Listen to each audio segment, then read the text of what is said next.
Welcome to Choreography, a podcast about the greatest sport on ice, figure skating. I'm Wendy Buskey. And I'm Adrian Buskey, and this time we're talking about all kinds of stuff. This is our Four Continents Championships 2025 preview, but before we get to that, we also need to talk about the Asian Winter Games 2025 and the Challenge Cup 2025, both of which happened this past weekend and have a few notable things worth talking about in them. And we also have a little sprinkle of news to do at the beginning as well. So there's a lot to cover here, and we're going to do the Four Continents last because that is upcoming, literally days away from us as we're recording this. We have to get this out into the world real fast. So why don't we start with the news? Okay, news. We saw some retirements recently, particularly that of Yelim Kim and Seong-wi from Korea were the ones that really kind of hit home for me.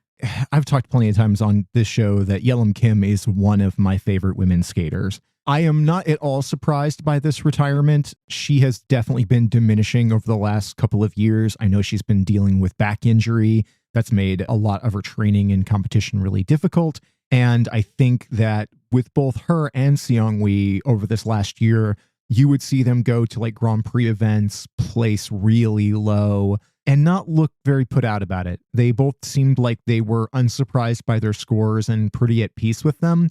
It struck me that as skaters who had once been very competitive, it felt like a couple of people who were ready to kind of hang up the competitive skates. For sure. I mean, especially watching both of them in their last competitions, there was something very evident about the lack of concern about their scores. They just seemed kind of going through the motions. Yeah. I mean, if you look at Yelim, she is 22, so she's had a pretty nice long career. She has a number of notable successes.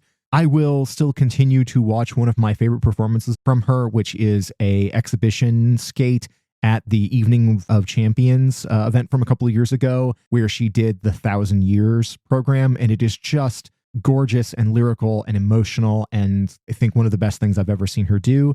Also, I'll miss her costume game because she was always one of the best dressed on the ice. But of course, Korea has Cheon Kim to pick up that slack. Cheon Kim's mom.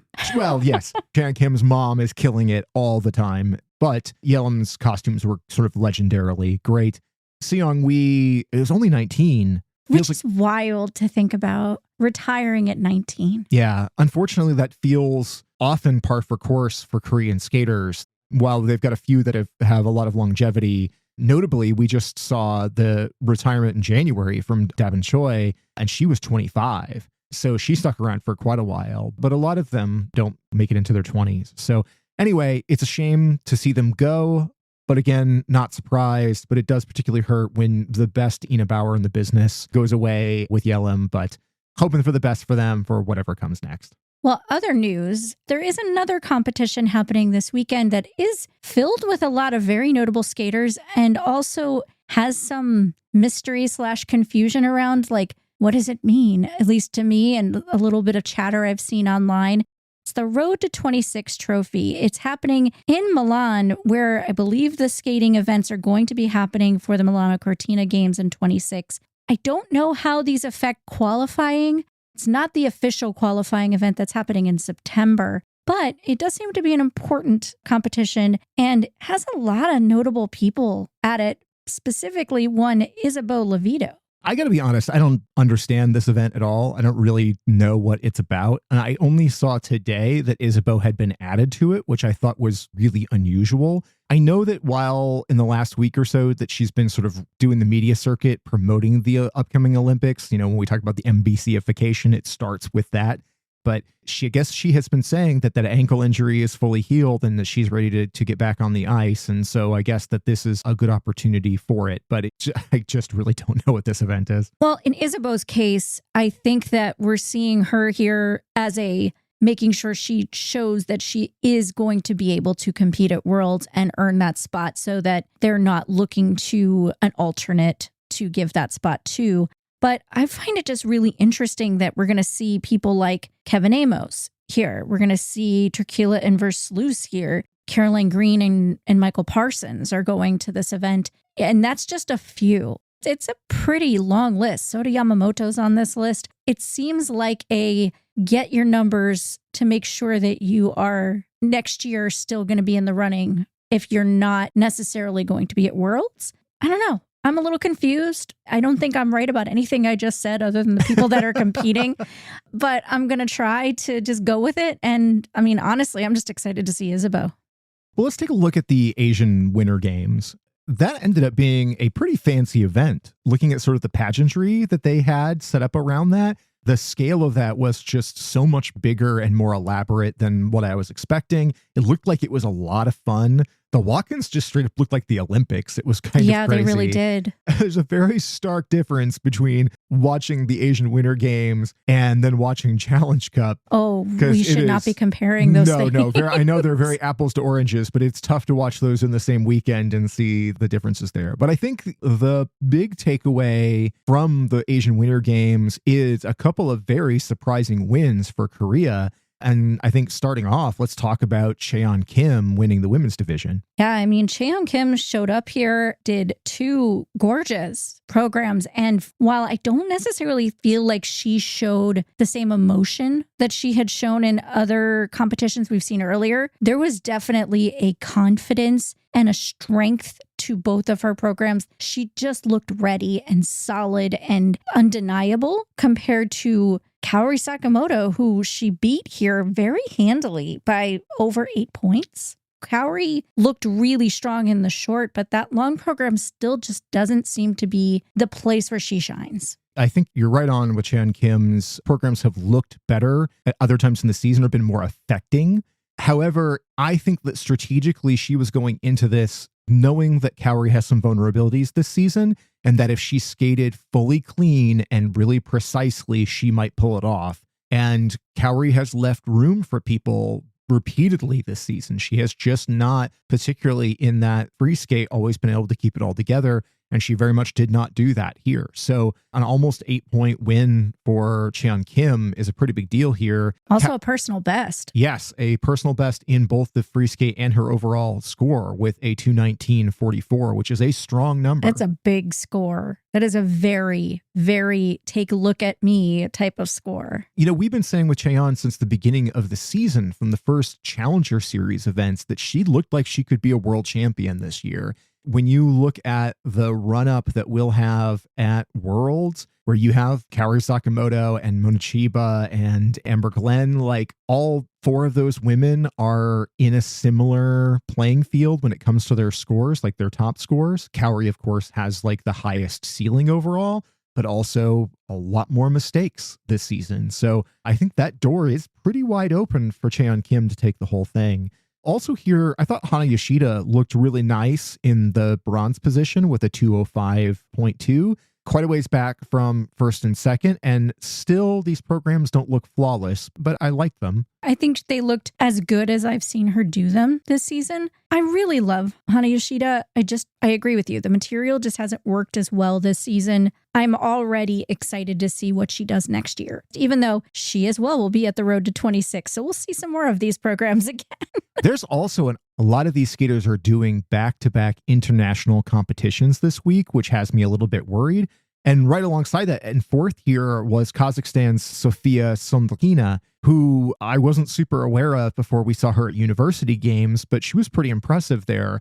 She's well back with a 188.43 total, but 188 is still pretty competitive internationally, and she's going to be at 4 continents. And so again, that back-to-back schedule, at least in that particular instance, she probably isn't going too far. No, and Cheon Kim's not going too far either, because 4 continents is in Korea, so it works out.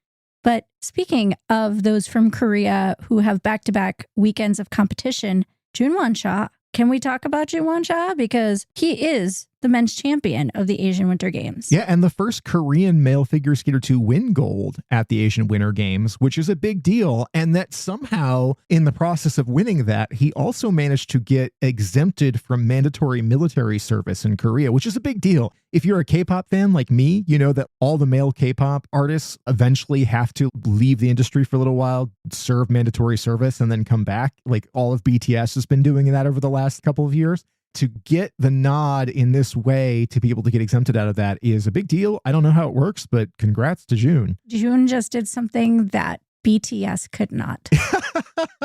That's wild. That is a crazy way to put it. And yes, Junwon Cha doing what BTS can't. That's something. But he also did something else. He beat Yuma Kageyama. He beat Yuma Kageyama by like 9 points. And to be fair, Yuma had a very rough free skate. Yes. So in some ways, Yuma kind of beat himself. Very much so. But June looked wonderful here. So the real question for me is going to be how June looks going into Four Continents. And we'll talk more about that in a bit. But here, he looked as good as he has all season. This was a Junwon Cha firing on all cylinders. It really was. And all I can think is I want him to stay steady, because the past 3 competitions have been a wonderful trajectory of steady improvement. So I want to continue to see that at Four Continents and then on to Worlds. And then next season, in an optimal world, he puts another quad back into his short. And then we have a real competition, because June, one more quad somewhere, and he's really in the thick of things. I mean, his total here is a 281.69. So which is a great score. It's a great score, but it is also not usually where Yuma is playing. Yes. You know, it's not where Ilya is landing most of the time. So there's some ground to make up if he wants to compete with those guys, but very solid otherwise. Now, Yuma Kageyama getting a 272.76 here. That is a wildly disappointing score for one of the best men in the business. But Yuma actually didn't seem too unhappy with the score, because he threw everything that he wanted to at this event. Yes. You know, he didn't hold anything back. He just didn't land a lot of it. Yeah. His short program, stunning. Perfect. No notes. I can't imagine anyone had a note. It was flawless. But his free skate, I mean, I kept wondering if he was ill, had a cold or something. And not that he looked like it. It was just so unusual in terms of how many small errors and big errors there were. That said, that long program is still stunning, still did a brilliant footwork sequence, and still had enough technical content to get a 272.76 with all those mistakes. So Yuma's got a big spread that he can work with. And my hope is just now he has a good long rest before Worlds. Another person who will not get rest is the 3rd place finish of Mikhail Shaidarov from Kazakhstan, because he will be at Four Continents this week. He is a distant third here with a 246.01. Mikhail can do better than this. This is definitely not his best overall showing, but it was plenty to get him on the podium. And I think the other 2 guys that are worth just mentioning was a 4th place finish here from Dai Wei Dai from China is actually pretty nice for him. Not a big score, but he's definitely a guy who's been improving this season. And I still really like his program. He uses music from a group called Night Traveler that I like a lot. And it really suits him, and it brings out a lyricality in him that I had not seen before. And so I really like seeing that. And unfortunately, a 5th place finish from Shunsato, who with a 232.10 here is way, way below what he is capable of. It has been a really poor second half of the season for Shunsato. It is deeply concerning. I don't want to dwell on it too much, but we need to see a turnaround from Shun. We know he is capable of way more than this. So I'm hoping he can come through whenever we see him in Boston. To be perfectly honest, we didn't really see the pairs competition at the Asian Winter Games. It was won by the Uzbekistan team of Ganesh and Shirgrev, and they will make an appearance at Four Continents as well. So it's just another team to kind of be aware of. But it wasn't a super notable podium here altogether. Although there is a pretty decent Japanese pairs team in Negeoke and Moriguchi, who again will be at Four Continents. And then in ice dance, it was pretty much a fight to the finish from Japan and China. I really like Yoshida and Morita, who did eventually take it. They are just a fun young team. They have obviously a long way to go. I think they've only been together for maybe 2 full years. It's going to take time, but they have tons of promise. I really like that team a lot. And I like all 4 of these teams. I mean, every one of these teams, they're very young. They're still all on the come up, but you've got Qin Ren and Jiajing Xing from China in second. They were very close. And third was Azusa Tanaka and Shingo Nishiyama from Japan, who are sort of like right there neck and neck, generally speaking, with Yoshida and Marita. There's about 10 points between them here. They didn't do quite as well, but they're also a very promising team. And then Tracy Zhao and Jasper He from China are another young team that I like a lot. And again, not great scores here, but they're a strong team, and I'm looking forward to seeing what they do. And all of these teams will be at Four Continents. We're moving fast towards the Four Continents preview because so many of them are overlapping. Yes. But let's talk about Challenge Cup. I'm going to start with the men here. That won't take more than a minute. No, because really there were only like 4 men there. One of them withdrew. So it really just came down to those 3 guys. A Japanese skater that I am not familiar with named Sina Miyake took the first place here. His skates were very, very messy though. And he has a nice lyricality. He does. Yeah. The jumps just weren't serving him very well. He landed just ahead of Mexico's Donovan Carrillo, who, of course, is always a delight on ice, but not big numbers here. Not big numbers, but he landed 2 quad sows in his free skates. So big kudos to Donovan for doing that for the first time. Yeah, that was a big accomplishment for him. Mark Gornitsky from Israel pulls up in third here with a pretty low overall score. And the reason why I kind of wanted to go over this first is when you look at the top score for the men here with a 208.37, which is pretty abysmally low for a men's competition. I will note that the woman who won the women's competition, Rinka Watanabe, would have beat all of the men with her 213.36. So you're saying that Rinka Watanabe won the men's competition? Rinka Watanabe won the women's and the men's competition at Challenge Cup, as it should be. But to talk about the women here, this was a pretty nice showing from Rinka, particularly that short program where it was great. She lands a perfect triple axel. It's so good. It's so confident. Unfortunately, she didn't pull that off in the free, but overall, I was really happy with her skates here. Her score of a 213.36 was a wonderful bit of redemption for her. Rinka has had a very up and down season. She's always right there, but not the superstar. And coming in with a really strong number even if it is a rather small competition,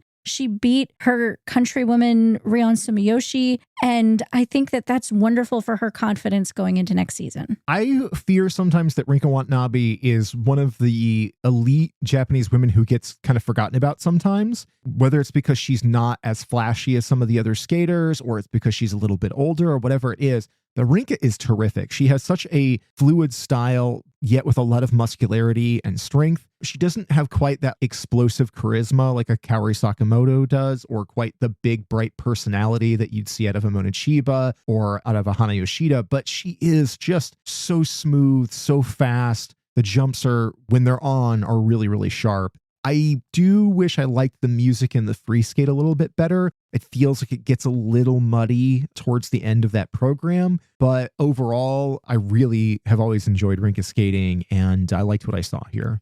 Like I mentioned, Rion Sumiyoshi came here and took silver. I thought she looked really strong, but she obviously was dealing with some kind of back issue. Like she kept grabbing at her lower back and wincing. So I hope she's okay is really the primary. But secondarily, for obviously not being at 100%, she still skated really well. Didn't pull off the quad toe that she has been kind of having problems with all season. But I think that this was still a really solid competition. And again, very similarly sets her up well going into, if she has another competition this season, but really into next season. The quad toe, she's been 2-footing it kind of all season. And in this particular case, it almost looked like she knocked her knees together and just took her right off her feet. But yeah, the back issue really had me concerned, particularly after the free skate. She was really hobbling off the ice, and her coach kind of had to help her to the kiss and cry, which at this particular event required going up and down some short stairs, which looked a lot less than comfortable. So hopefully now she gets a chance to rest and recuperate from that.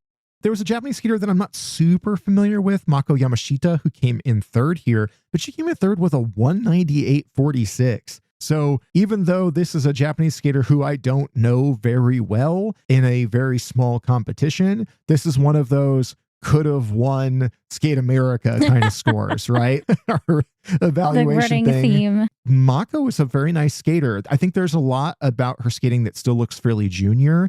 and a lot about her skating style that reminds me a lot of Rino Matsuike, which I think is a compliment because Rino is amazing. So I'm looking forward to seeing more from Mako, and hopefully we do get to see more of her. But again, that Japanese women's field is so deep. I do want to give a shout to Star Andrews for coming in fourth here. Yeah. It wasn't necessarily her best, but at the same time, almost a 180. After seeing Star have such a lovely comeback at U.S. Nationals, I feel like a lot of the rest of this season is just kind of gravy for her. But icing on the cake of U.S. Nationals. I mean, she could have been higher on that podium for as far as I'm concerned at that event. But I'm happy anytime to see her close to the podium. And hopefully going into next season, some of that will give her confidence to boost those scores even higher. Well, similarly to the Asian Winter Games, we did not watch much of the pairs and dance competition from Challenge Cup.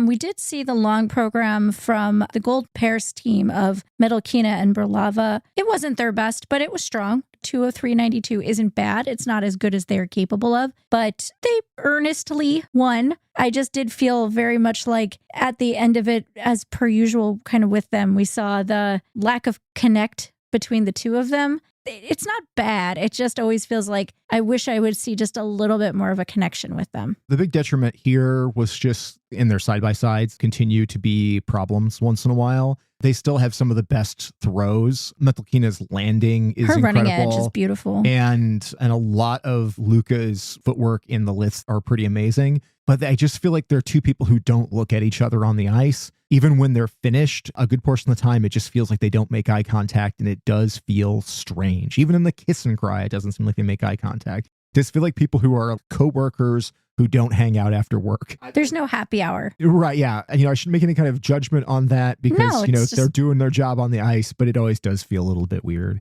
But the handsome Netherlands team of Danilova and Tsiba, I don't know if I'm saying that right.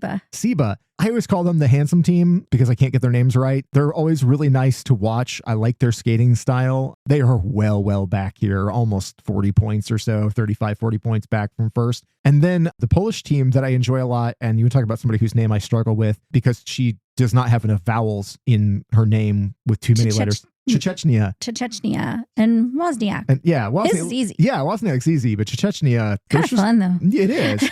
They landed third here, just barely behind the Netherlands team. So good showing for both of those teams. But again, this is a dominant performance from the Georgians. And we did not see any of the ice dance at all. But kudos to Demoge and the Messier for a nice score of 193.15. That's really good for them. Yeah. And some of my faves, Yuka Orihara and Juno Purinen, for getting the silver here. Gosh, I love that Finnish team. They are so much fun. They delight me. I am always happy for any podium placement for them. Yeah. I just found Yuka's YouTube page and I might just lose a day.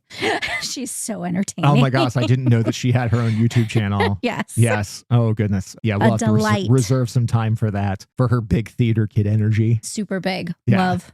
Well, let's move on to the Four Continents preview. Four Continents preview. As we mentioned, this will be happening in South Korea this coming weekend. And I think we should start with the men's competition, which has a lot of familiar names, as you might have heard as we've gone through this. We're going to see China's Dai Wei Dai, Junwon Cha again. We're going to see Donovan Carrillo again. But we're also going to have Roman Sadovsky, who we haven't seen since Canadian Nationals. The Canadian outfit here is Roman Sadovsky, Alexa Rakic, who did not actually compete. He had to withdraw. He was sick. He was expected to be on the podium at Canadian Nationals and wasn't able to. Wesley Chu actually just pulled out and was replaced by Matthew Newham. Of these three men, we're looking at Roman and Alexa to kind of see who can kind of push forward as a prominent Canadian man here in the competition, because of course Roman is the definition of menning when it comes to his performances. As much as I love him, yes. It's great that Roman won Canadian Nationals and got his second national title. I do not expect him to be much of a factor here. But then again, the men can go all over the place, so you never know. But by his usual standard of competition, I just don't think that his technical ceiling is high enough to get him in the top 6. If he can get top 10, I think it would be great. Originally, when Wesley was supposed to be here, this really was Canada's mini competition to see who was getting the one world spot in Boston, because they haven't officially named that yet. With Wesley now out, I think that spot belongs to Roman unless he entirely falls apart here, which I don't think he will, honestly, based on what we've seen this season. And also Alexa, as promising of a young skater as he is, he doesn't have the international competition background that Roman does. So I think that the pressure is actually off a little bit on Roman, because if Wesley had been here, I think it would have been a sort of showdown between them. Now, if they all completely melt down and just don't score well here at all. How old is Anthony Paradis? Yeah. Right. Too young. Too young is the answer. Yeah. As mentioned earlier, China's Dai Wei Dai will be here. I would put him as a dark horse for the top 10. There's enough. I think he can do that. There's enough strong competitors here that might be a tough battle. But Dai Wei has been looking better all the time, and he's had some surprise successes this season. So I would not take him out of the conversation. No, but I think I'm most curious to see the 3 Japanese men. Shocking, I know. But it's Kao Miura, Kazuki Tomono, and Tatsuya Saboi. I think that these 3 are very interesting because we have Kao, who has been highly erratic all season, capable of big numbers, a former 4 continents winner. In dramatic, incredible fashion. Exactly. He is capable of taking this whole thing, but we haven't seen that version of Kao in a while, so I'm curious. We have Kazuki Tomono, who is, one of my absolute favorites. He's also not looked as strong, but at Japanese Nationals, he improved. So we might see a step forward from him. He's totally capable of it. But it's really Tatsuya Saboi. Seeing what he does here is really interesting since he is on that world's team. Tatsuya had that surprise success at Japanese Nationals that's gotten him into the conversation here at the end of the season. I think he has risen when some of the other men have faltered a bit. We talk all the time about how deep the Japanese field is in men and women's, and it is such a hard competition for all of those elite spots. And for me, the real story here is just Kao Miura looking for redemption, which unfortunately feels like the Kao Miura story towards the end of every season. Kao trying to make up ground for competitions that kind of got tossed along the way. He could take this whole thing if he skated to his potential, not even to his highest numbers, but to his clean potential. I would think this would be Kao Miura's competition, but he just hasn't looked that good this season. There are enough other guys in here that are strong enough competition that could put that heat on him. And one of them is Kazakhstan's Mikhail Shaidarov, who, again, just competed at the Asian Winter Games and didn't look so great there. So I'm hoping that we're going to see a stronger event for Mikhail here. It seems like every time we see him, he's doing a different, super difficult, nobody's done it before combo in his free skates. Like, it almost seems like his goal this season has been to just check off things in the history books of triple axel plus quad. Yeah, kind of. I don't mind that. I've heard a few people say it, and I am getting on this train, which is this season is practice. How far can he get? He's already shown that he can compete with the top men much quicker than I think a lot of people thought. And then he has a whole other year before we are in the Olympics. He is setting himself up really, really well. So as long as he has, I'd say, a top 5 finish here, I think he's doing well. I think he really wants to be on that podium and should be.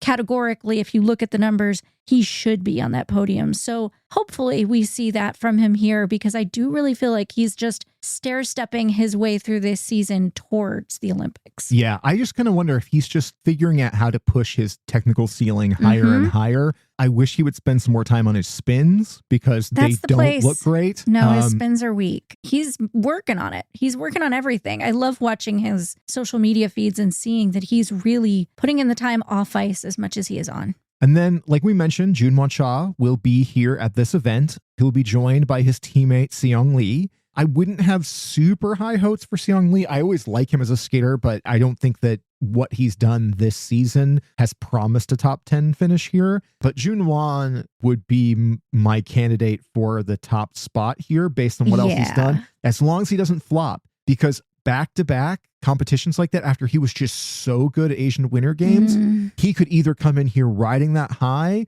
or it could just take the wind out of his sails and he could totally fall apart. That's a good point. I don't know which way that's going to go for him. And I am desperately hoping that it is the successful end of that because, of course, big Junwon Cha fan. But I just don't know. And I really worry about that back-to-back. Yeah, I mean, he has had very little downtime. I agree. I feel like he is easily the favorite here. knowing what we've seen all season. But yeah, you're not wrong. Like, that's no time to rest. So I'm going to keep my fingers crossed as a, again, very big June 1 Cha fan. I'm hoping we see the best out of him, but I'm also much more concerned about what we see from him at Boston, if I'm being honest. I am looking forward to seeing Donovan Carrillo here as well, because I think while, yes, back-to-back isn't great, I just love his energy so much. And he just, every time he shows up at a competition, he brings what I want to see more of in skating. Honestly, his presence here just delights me. Well, he brings so much more personality to the ice than so many of the men do. Obviously, that charm and charisma he has is like the signature trademark of Donovan. And he does better in front of bigger, better crowds. He does. I'm hoping that versus like a tiny little event like Challenge Cup coming here, where I'm hoping there'll be a much larger crowd and a bigger venue and better energy. I think that that's what Donovan will play up to. A top 10 finish is not out of the question here. Not at all. But he's going to have to skate cleaner than he has been. And hopefully he will land those 2 quad styles again. I think most interested, though, of anything to see how our 3 U.S. men do, particularly 2 of them. Camden Pulkkinen is going to be here. He had a really solid U.S. championships, much better than we've seen from him all season. And I really feel like this is his proving ground to say, okay, I am not just good at nationals, I can be good elsewhere. He needs a strong international showing, and we just haven't seen that from him in a really long time. So my fingers and toes are crossed for really, really good skates. I don't expect a podium finish. If he could be top 8, I think it would be thrilling. He was very exciting and very enjoyable. Like I said at U.S. Nationals, no pops, no flops. That's really unique in this era for Camden Pulkkinen. If he skates here like he did at U.S. Nationals, he could be a real threat. He has tons of quality when it's on, when he doesn't throw the jumps away. So, gosh, I mean, he's so hard to predict because most of the time I would say I wouldn't expect much from him because I would expect a bunch of single jumps and programs that come apart. But he did look really good the last time we saw him. He did. But the person I'm most excited / worried about. Anxious? Anxious is a good word, is Jimmy Ma. And I think the unfortunate reason why is he's coming off of a very up and down nationals, but then really it's about what followed because he's out of the Skating Club of Boston. The Skating Club of Boston was one of the clubs that took the biggest hit whenever we saw the plane crash in DC a few weeks ago. I know he lost people that he really cares about, and I just hope he's okay emotionally because the devastation has to be massive. I can't even fathom those emotions. That's a huge amount of emotional weight to carry on you just as a person living your normal life, let alone to be traveling internationally, getting on planes and going places. My God. And then having to be in front of thousands of people to compete. I can't even fathom what that is for any of these skaters that had those connections. No, but my heart is with Jimmy, and we know he is capable of absolutely blowing the roof off. We never know what we're going to see from Jimmy Ma, but I hope it's wonderful. My desperate hope is that Jimmy can just do the thing that is always elusive for him, which is putting together 2 good programs. Yes. He can absolutely dominate in a short program and then just have a free skate flitter away from him halfway through. It happens all the time. And it's so clear the frustration for him because you know he's capable of it. You know he can do the big things. He can do exciting programs and big jumps.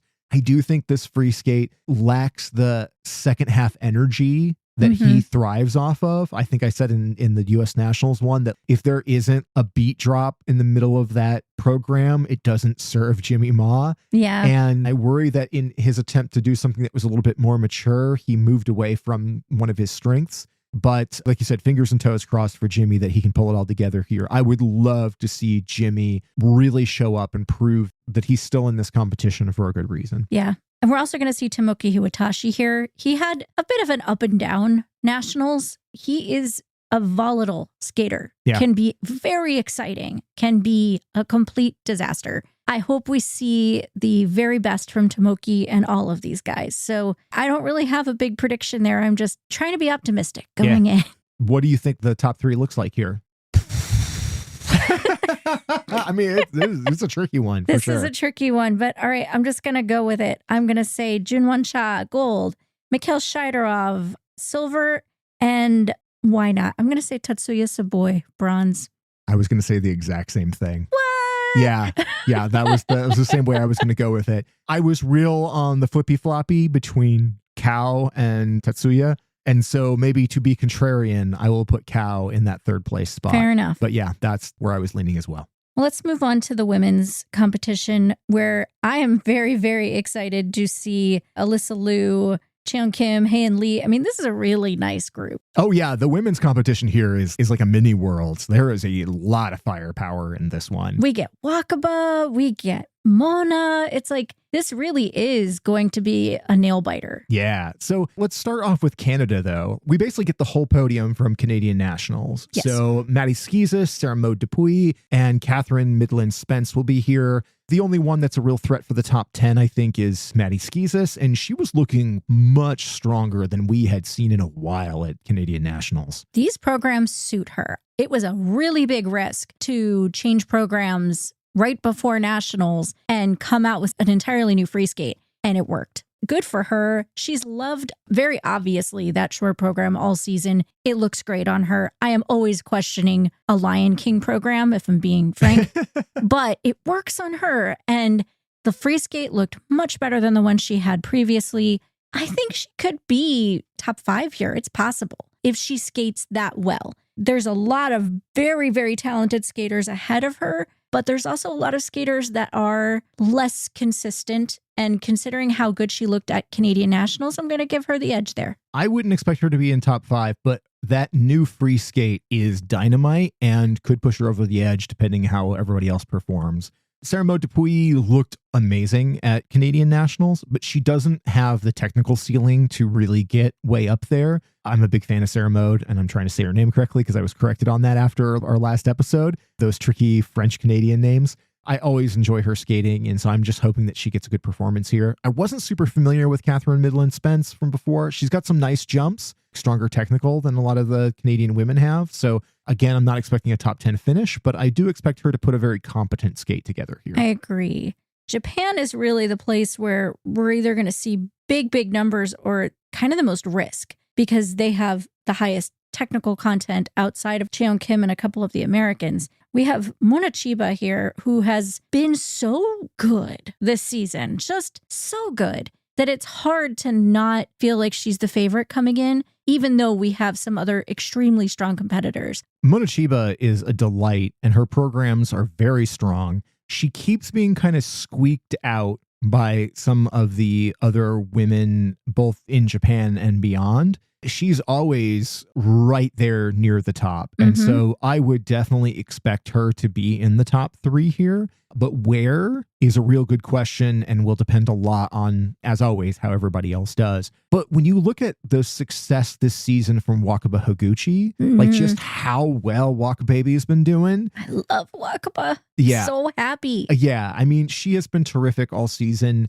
The numbers have not always been enormous, but she has steadily risen as the season has gone on and has proved to be very consistent. Oh man, maybe I was wrong about Maddie Schizas. Because now I'm also remembering that Rino Matsuike is here and she's looked glorious this season as well. Kind of came up a lot quicker and a lot harder than I think at least I expected.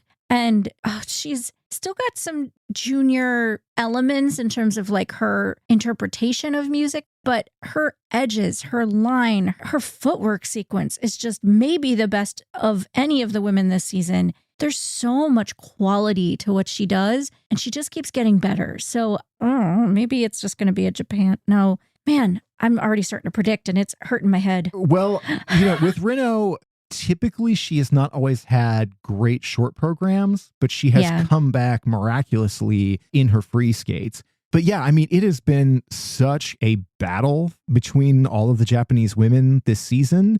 And Rino has not made it easy on her countrymen, let alone anybody else through this season. She's been a real come out of nowhere success all season long. Definitely can't count her out of the running. So all 3 of those Japanese women could set themselves up for another sweep here. But of course, Cheon Kim is going to be here. Yeah, exactly. And similar to what we were saying about Junwon Cha, she's coming off of another competition this weekend, so we don't know how much that will affect her conditioning, and is exhaustion a factor here, because I could see it definitely impacting what she can do. However, Jaehyun Kim just seems unfazed most of the time by things. So I still expect her to absolutely be in the mix here. I am more curious to see what we see from Hae-in Lee if we're talking about people from Korea. Notably, this is going to be at Seoul, South Korea. So this is home ice for both Jaehyun Kim and Hae-in Lee, and also Ah Sun-yoon. And that is always a factor. But especially in Korea, sometimes it feels like more pressure than support. So I'll be very curious to see how this affects everybody. Hae-in had a pretty good showing at K-Nationals. Not exactly the most thrilling numbers or the best that she's ever done, but she had also been completely out of competition through most of the season because of suspension. So her getting to compete at all is kind of a win. And the fact that she got the nod for continents is a pretty nice vote of confidence, all things considered. I am still not expecting super big scores from her here because I just don't know how she will be in full competitive shape compared to the rest of these women. But I always enjoy hand skating, and I'm hoping that we'll see that something that's closer to what we're used to from her. And then we have the United States women.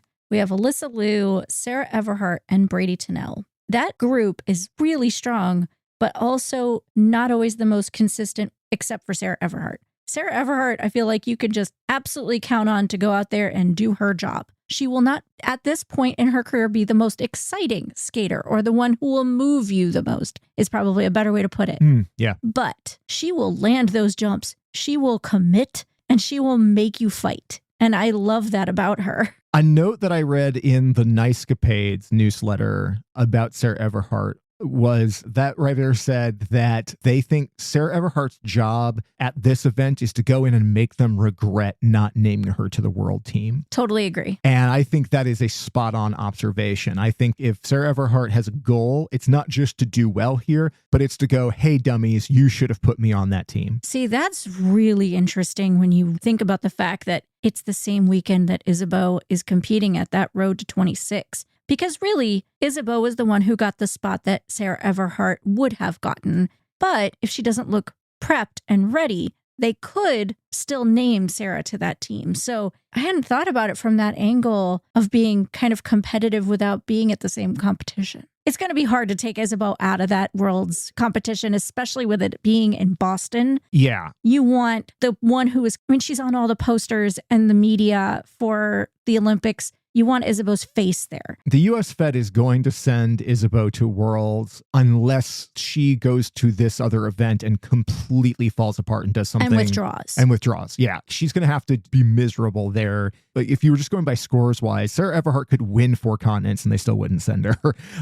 I mean, maybe I'm wrong about that, but like, and I don't mean I'd say that to be flippant towards Sarah, because I actually really like Sarah Everhart's skating. And I think that what she did at U.S. Nationals was really impressive. And I expect her to do a very consistent job here again, because that's what Sarah Everhart does. Yeah. But I agree that she is not the emotionally moving skater like, say, an Alyssa Liu, who is not anywhere near as consistent, but can bring an audience to tears. I am very curious to see how the judges react to Alyssa, because throughout the season, we've seen her, she's mostly staying up. She's just had some under rotation issues. At Nationals, we saw an elevation in terms of her scores. And yes, national scoring is always elevated. Yeah. So it's hard to know how the judges are going to react to her. That said, I think she won Golden Spin. She has been up there and she has stayed in the mix at every competition she's been at. So I don't know that we're going to see a podium finish for Alyssa Liu here, but I do think it's going to be interesting to see if particularly her component scores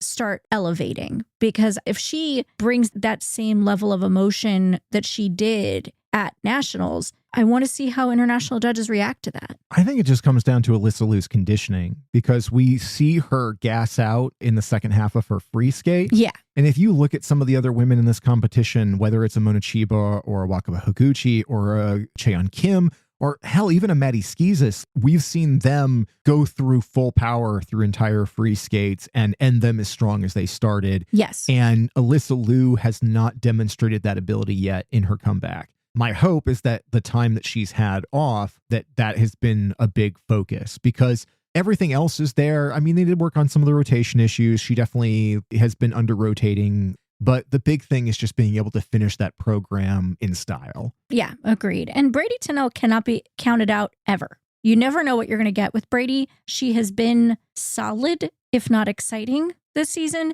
Her programs have gotten mixed response, but she could be in the mix here for sure. And I will always give her credit for having some of the best spins in the business. Her spins are magnificent, for sure. I think this whole competition is going to shake down to who can get through their entire programs without coming apart this deep into a season when people are tired and kind of worn out. They're doing things back to back, and a lot of pressure is mounting on everybody. And I think it's going to be really interesting to see. But if I was going to go with my gut, I would put Cheon Kim at the top of this podium. Well, what is your prediction for the podium? I'm going to say Cheon Kim, Mona Chiba, Wakaba Higuchi. All right. I am going to go Mona Chiba, Cheon Kim, Sarah Everhart. Oh, shots fired. Shots fired. I like it. That's fun. I think she can do it. I will never counter out, for sure. Well, let's talk about pairs, because pairs, we get a number of big name national champions at this event, but all of them have looked a lot more vulnerable this season than what you would have kind of expected, because we get Deanna and Max from Canada, we get Cam and O'Shea from the USA, we get Mira and Kihara from Japan. All of these are top tier teams, but all of them have definitely shown vulnerability this season. They have not been as dominant. And certainly Cam and O'Shea have been on the upswing this whole season until US Nationals. But I think this one could really go all over the place. So let's look at Canada. Deanna and Max, obviously, we love them. They're everything. They're your reigning world champions. They have a stellar short program. So I expect that short program to continue to be really strong. It's the free skate that keeps getting them. And I can tell that they don't even seem to know exactly why. It just doesn't seem to come together. They've tweaked it a lot to try to improve it and make it work better for them. But especially a lot of the side-by-side jumps just haven't looked consistent. I have felt a little bit of the hesitation again in Deanna's throws.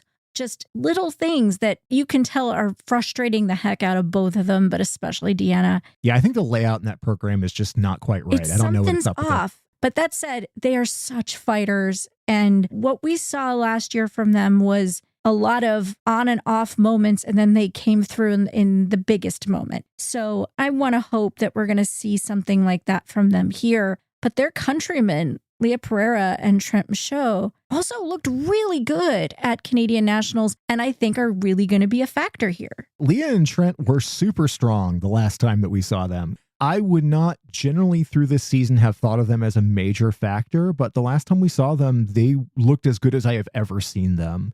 And I've also watched Leah Pereira's workout videos and her deadlifts and stuff. No, man, I'm into it. I appreciate a heavy lift. You expect it from the dudes in pairs, but when you've got Leah Pereira in there lifting some plates, respect. I'm here for it. We look at Deanna and her guns, like, she's super muscular. So her lats. Yeah, the Canadian women are out here flexing. I'm here Love for it. And while I don't expect a high placement, I do think that Kellyanne Lorin and Lucas Ete, they've been showing up better and better over the course of this season. They are still fairly juniorish in a lot of ways, but what they did at Canadian Nationals was the best I've ever seen from them. I think that in a pairs discipline where things can really wobble back and forth, it's not out of the realm of possibility that they could put in solid performances and rank higher than people would necessarily expect. I think the same could be said for the 3 U.S. teams coming here. Cam and O'Shea made it to the Grand Prix final. They've had a really solid season overall,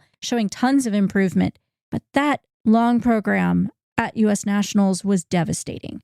I am hoping that they have solidly shaken that off and somehow have like one of those Men in Black, like mind erasers, and just pretend it Goldfish mind. Yes, pretend that never happened, because that's the biggest question mark. How do they come back after something so rough? it wasn't just a bad program. It was a terrible program. It was an utterly disastrous free skate there, but worth remembering that their short program was gorgeous. Astounding. At U.S. Nationals. So good. They had the full different ends of the pendulum there, where it swung so hard from a near perfect short to a complete meltdown in the free. So with any of these skaters, they have to just take every competition as its own thing, because any given day, the ice can treat you differently.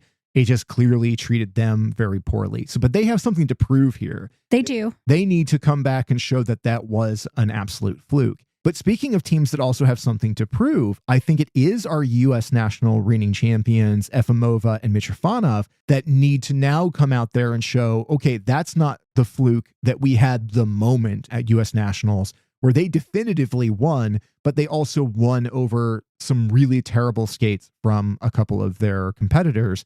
So I think coming in here and showing that outside of U.S. nationals, where they've performed very well the last 2 seasons, that they can be really internationally competitive is going to be the important thing. And similarly to Jimmy Ma, they also skate out of the Skating Club of Boston and have been affected very personally by a lot of skaters here have. I shouldn't just call them out, but they were the ones that I saw and heard from the most following the crash. So my heart is with them, because it's got to be so complicated to be here, to be excited, to be motivated, knowing that that's what every single person that was on that plane would have wanted them to do, but still having to deal with that grief, that heaviness, to walk around with it has to be extraordinarily challenging. And you do that while you're also walking in as the reigning U.S. national champions, oh my gosh, which then places a different level of pressure on you for a team that is still relatively new. So it's going to be really interesting to see what they pull off here. But then you also have Audrey Shin and Balazs Nagy,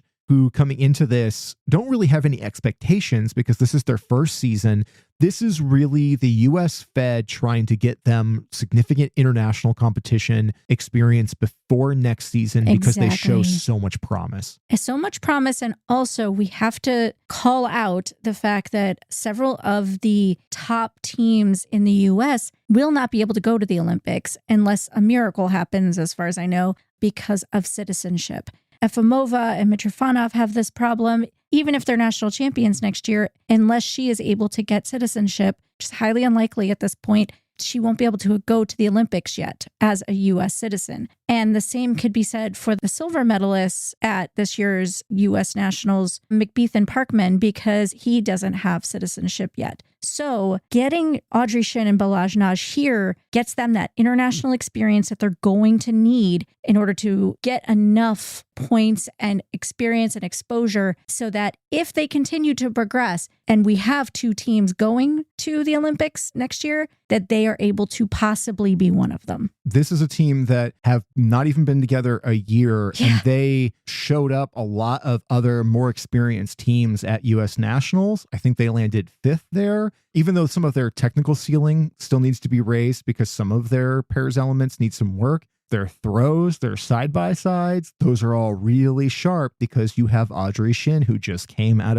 of singles skating, and it shows. Like, she has those strengths. She already looks like a pairs girl. And Balazs is one of the strongest pairs men out there right now. Yeah, bar none. Yeah. So in the U.S. for sure. Mm-hmm. And if they can improve on that triple twist, because they only did a double at U.S. Nationals, and just keep working on the pairs elements especially, it's amazing that the U.S. is already kind of priming them for the potential of that spot, when you'd think automatically, even now, that would be Cam and O'Shea and Emily and Spencer. Chan and Howe have been around so long, have been higher in those world ranks. But if you looked at them versus each other at nationals, the difference wasn't that extreme. So yeah, I think it's super smart sending Shin and Nagy here. But we also have a former world champion pair in Japan's Riku Miura and Ryuichi Kihara. Obviously, if you've listened to this show for any length of time, you know this is one of our absolute favorite teams. I'm always excited to see Riku and Ryuichi. I don't know that they have really been the shining stars this season that we would have liked to have seen them. I can't say that these programs are super memorable to me at this point. I'm trying to even conjure them in my brain right now, and I'm saw struggling. them at Skate America. I know, and they were wonderful at Skate America. They were. Their short program is really good. I love their short program this season. Seeing them in person, I was not prepared for how fast they are and how uniquely they move. Like, I don't feel like they move like anybody else, but they don't look as good as they did a couple of seasons ago, but they also dealt with a ton of injury problems, particularly for Ryuichi. So I think at this point that they are fully healthy. And if they skate up to their usual potential here, the top of the podium is very in reach for them. I feel like they're the clear favorites. In my mind, they will win. And maybe that is ridiculously overconfident for a team I adore, but I think they actually might benefit from the fact that there isn't as much pressure on them right now. I think there's far more pressure on Deanna and Max than there is on them. Those two teams are the two you would expect to be the 1-2. I really think Riku and Ryu have a very strong chance at not only taking this whole competition, but making their case for World Championship number 2 for them in Boston. Because right now the momentum is with Hassan Volodin for sure for that world title. But you can't ever underestimate Mira and Chiara. A notable return here is actually the Australian team of Anastasia Golubova and Hector Giotopoulos-Moore. They've been out most of the season with a back injury. I can't even remember if we saw them on the Grand Prix at all this season. I know we saw them early on with Challenger, but this is a team that I like quite a lot. They were starting to gain some ground at the end of last season. They're definitely in a lower tier than some of these teams are, but I like the quality of their skates, and I'll be really interested to see what they look like having come back from injury. I think for me in pairs here, my expectation is that it goes Mira and Kihara in gold, Deanna and Max in silver, and I'm going to say Efimova and Mitrofanov in bronze. And again, our brains are aligned because that's exactly what I was going to say, but similar to you, to be contrarian, I'm going to leave it at Riku and Ryu on top, Deanna and Max in silver, and Pereira and Michaud for bronze. They impressed me at Canadian Nationals, and I just want Cam and O'Shea to show up and be strong and solid. I almost don't want to jinx them by putting any kind of podium pressure on them, even in my words. Yeah. So I'm going to go Pereira and Michaud. Well, let's wrap it up with the ice dance, which is essentially a mini world championships. This is the showdown between Shock and Bates and Piper and Paul. I'm really shocked we're seeing both of them here. I'll be honest. I'm so confused. Normally, the big name people pull out of Four Continents, to see like the definitive top people. Other than Guinard and Fabry, who could not be here. Right. Yeah. But it feels very strange for both of these teams to be here. They've been so close through this whole season. Maddie and Evan have the edge in scores over the course of the season. If we look at international scores. If we ignore national scores because they were wildly inflated at both US and Canadian nationals, and so those aren't really worth looking at. But they have both been terrific. They have also both had falls in programs that have affected them. Much more significant with Gillis and Poirier as far as a fall basically taking them right out of competition in the Grand Prix final. So I think that Chalk and Bates, they have the edge as far as this whole season has gone,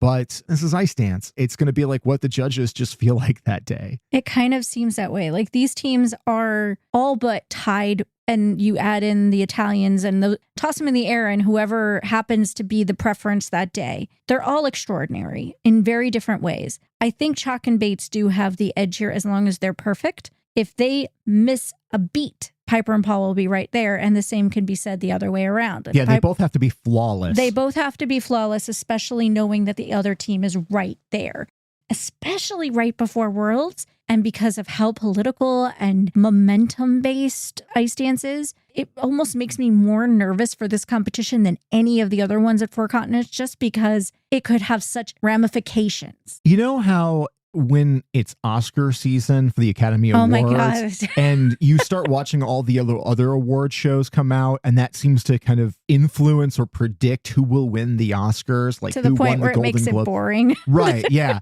That almost feels like what's happening here in Ice Dance at Four Continents. Which one of these two teams wins? Because it'll be one of these two teams. Yes. If it's not, I would be incredibly shocked. And it will require big mistakes. Right. It'd be the upset that would shake up the skating world if one of these two teams did not win this competition.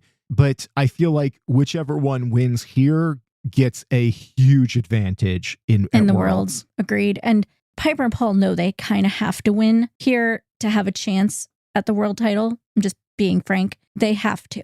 Whereas Chalk and Bates, they just want to be consistent. They've been at the top of every podium other than Skate America, where they did have their fall this season. They want to keep that momentum going. And having a fall at Skate America at the beginning of the season is a lot different than having it at Four Continents a month away from Boston. If there's a team that I would think would be the upset team if something did shake out super weird here, it's the Canadians, Marjorie LaJoie and Zach Laga, because these programs have been so good all season. They're some of my absolute favorites. I always think that they're a little underscored. They're always held in place. And some of this is taste. Personal preference-wise, LaJoie and Laga, like I said her name wrong earlier, LaJoie and Laga, Lala, are my preferred team over Gillis and Poirier. Stylistically, musical choices, emotional connection. I just feel a lot more from Lala. The judges don't agree with that, but this is Ice Dance, so, it is what it is. But if there was a team that I think could upset the balance, they're the ones. I also wouldn't discount Kerr and Ponomarenko. They've been coming up, and I would expect they will be a solid fourth place team here. But if they're as strong as they were at U.S. Nationals, U.S. Nationals where they barely got silver, though. Yeah. Remember that second through fourth was very tight at U.S. Nationals. It was. No, that's totally fair. But their free dance is really strong. It just keeps getting stronger. I am less excited by their rhythm dance. I just think that they are setting themselves up very, very well to continue to be players here. But personally, I'm also very excited to see Zingis and Kolesnik here because their season has been continuing to prove that they are going to be contenders for quite a long time. They came in fourth at U.S. Nationals, but Vadim was sick. So their free dance didn't look as good as it has other times this year because he was so ill that they weren't sure that they were going to be able to take the ice. They were sick. Chalk and Bates were sick. U.S. Nationals was kind of a mess in that regard. And yet they all did a very good, very competent job. It's so impressive that any of those teams can do that under those conditions. But Zingis and Kolesnik have looked really strong this season. I like these programs a lot. They have been consistently the team that has surprised me in their improvement over like last year. I'm hoping for good things from them here. Me too. I really like them a lot. Fabre and Air from Canada could also be in the top 6, maybe. They've had a pretty strong season, but I'm curious to see where they land versus, say, Hannah Lim and Ye Kwan. Hannah Lim and Ye Kwan, obviously, if you've, again, listened to the podcast at all, we love them. Their programs this season just haven't hit. They just really haven't worked as well. And I feel like it's diminished them and their trajectory just a bit. Yeah. So I feel like those two teams, like Fabre and Air, have had sort of an uptick where Hannah and Ye have kind of fallen back. I'm curious to see where the two of them fall in line to each other. Because I think Hannah and Ye, in my opinion, could potentially very soon move past them in like the overall international rankings. And maybe they already have. I don't know. I'm just curious about those two teams and kind of where they fall. Fabre and Air have looked better at the end of the season. Yeah, they have. And they did a really nice job at Canadian Nationals. And they have a lot more experience, I will say. A ton, yeah. And I like their programs a lot. I always think of them as a pretty mid-tier team. I, last season, was really looking at Hannah and Ye as like the team of the future, and I still am. But they came on so strong with such brilliant programs last season. They have not been able to replicate this season. The judges just don't really seem to like the programs. They don't quite hit with audiences. The Cruella DeVille program is just not quite right. Something's off. Yeah. And I just don't know if it just feels too kitschy. Is it too camp?